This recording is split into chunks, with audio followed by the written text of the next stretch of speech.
There's a story that Dickens tells about Gadshill Place. When he was living in Chatham as a boy, he tells the story that his father took him on a walk and they walked past the front of Gadshill Place, which is on the Gravesend to Rochester Road. And his father pointed him out the house and said, if one day you become a rich and famous man, maybe that's the kind of house that you might be able to buy. And it obviously sunk in because many years later, that's exactly what Dickens did.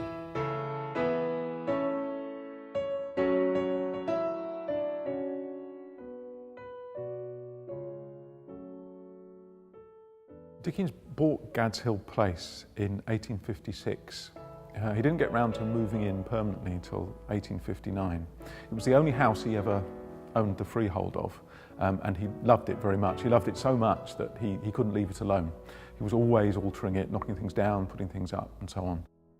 His study at Gadshill, which was at the front, he had to have it decorated exactly right, exactly as he wanted. And this included some rather whimsical touches, including a fake bookshelf, complete with books, that was painted on the back of the door to make the door vanish so that you couldn't really see it was there.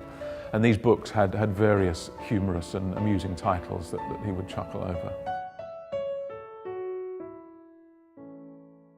He was very hospitable, Dickens. He loved parties, he loved entertaining. Any guests who came to the house had to fit in to Dickens' very rigorous timetable.